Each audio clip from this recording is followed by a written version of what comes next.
Hi everyone, welcome to the Whiteleyverse with me, Connor Whiteley, for another daily story with a chapter from one of my novellas. Before I start today's chapter, please remember to like, comment and subscribe to the channel so you don't miss any new content, and the engagement really helps the Whiteleyverse with the YouTube algorithm. Also, if you want to buy this book and any of my other fiction, then they're all available from all major ebook retailers. You can order the paperback and hardback copies from Amazon, your local bookstore and local library if you requested.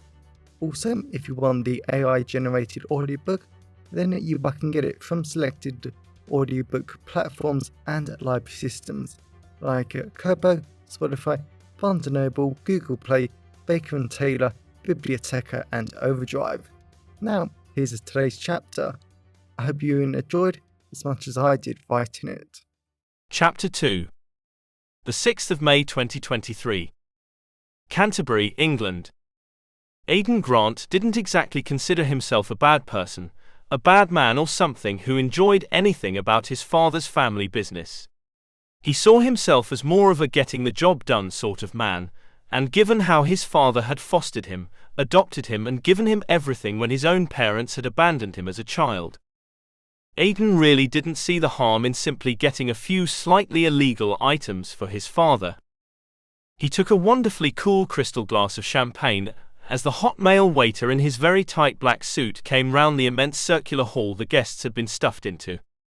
It was hardly the best, but not the worst party he had ever been to. Aden rather liked the seriously tall white textured walls that reminded him of chapels, and various religious buildings that might have been crappy, but even hateful religion can be beautiful at times. High above the guests was a beautiful chandelier that Aden had never really been fussed with before, but there was just something about how this one was shining like diamonds high in the ceiling that he really liked. Then he realized the chandelier did have diamonds on it, and if the hall was a little less empty, he might have actually tried to steal them. He never knew when his father might need some diamonds for the business.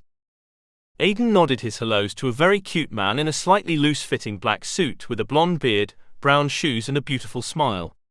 The entire hall might have been packed with hot straight men, but Aden couldn't deny the fact everyone looked beautiful in their suits. And even the slim, cold and more probably assassin women attached to their arms looked very attractive too. They all had their blue, red and black dresses, and Aden wasn't sure if the women in their dresses were trying to stand out or not.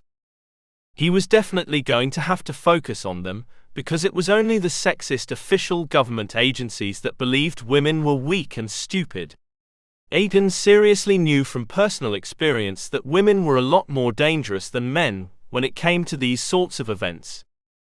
And Aden had already recognized at least 20 internationally wanted criminals here, and another 40 intelligence officers from all over the world. It seemed that everyone wanted Blackout, but Aden wasn't going to let that happen. Only he was walking away from Blackout. And who are you? Aden looked around to see a rather pretty young woman in a black dress standing there. He knew her. Why his father had sent Isabella along too was a pain in the neck. He loved her as a foster sister, but this wasn't right. This was his mission, his right and his chance to prove himself. Relax, little bro, Isabella said, taking his champagne glass and downing it in one. Father trusts you. He really does, but Blackout is too important to let slip, so we are working together. You make that sound like a bad thing. Isabella smiled. The one that shot me in the ass last year. Aden laughed. He still had no idea how he had managed that, but now she had mentioned it, Aden focused on the way that everyone was walking. It was a little-known fact that even the most powerful, experienced and lethal intelligence officers always moved slightly differently, depending on whether they were packing a gun or not, or even knives. Aden always preferred knives to guns because they were a lot more fun and exciting and interesting, but it seemed everyone else here was a lot more interested in guns. I do have a spare Glock if you want it, Isabella said. You know I don't do guns. Isabella laughed. And one day that will be the death of you, little brother. Now I will leave you because we need to keep our association unknown, and if someone else wins, flirt and get with them. Of course, but what if it's a woman? Really? Isabella asked, laughing. You're gay and most of these people are straight. You were always doing to have to get with a woman tonight. What about you getting with a man? Isabella grinned that maddening smile that made Aden's stomach churn and curdle. Apparently I'm too scary for hookups. Aden smiled because he didn't doubt that for a second, considering she always killed her boyfriends in short order. He watched her walk away and he noticed there was a new person coming into the hall, and... wow. Fuck. Aden seriously wished he had a glass of champagne to down it the moment, as he watched the most sensational, explosive, divine man he had ever met in his entire life stalk into the hall. He had never seen a man with such confidence, such power and authority just walk into a hall and seem to dominate it. And the man in his extremely hot, sexy black suit that showed off his fit ass and his sexy, insanely seductive body, Aden just didn't know what to do. He was glued in place. Aden wanted to run, hide, or even go over and talk to the hottie, but his body wasn't listening. The man's face was insanely hot as Aden just focused on him.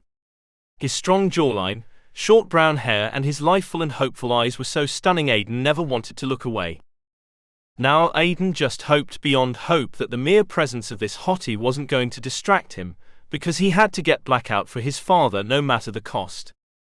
So the best way to make sure the hottie didn't get blackout was to make sure Aden was with him when the auction started. And the hottie was alone, so he might even be gay. Aden just grinned at that amazing idea, because that seriously would be sensational. Welcome back everyone, it's me again, Connor Whiteley. So I really hope that you enjoyed today's story, because I flat out love writing, creating stories and sharing them with you. If you really enjoyed today's story, then please remember to like, comment and subscribe to the channel so you don't miss any new content, and the engagement really helps the Whiteleyverse with the YouTube algorithms. And if you want to buy this short story or any of my other fiction, then they're available from all major ebook retailers and you can get them from your local library if you requested, and you can order the paperback copies from Amazon, your local bookstore or local library if you request it. Lastly, if you want to support the channel on a one-off basis, then you can now buy me a coffee at buymeacoffee.com/Connor Whiteley. Also, if you know anyone who would enjoy today's story, then please share it with them. I'm always really grateful when you wonderful people help us spread the word about the channel. So, thanks for watching the Whiteleyverse, and I'll see you again soon. Have a great day, everyone.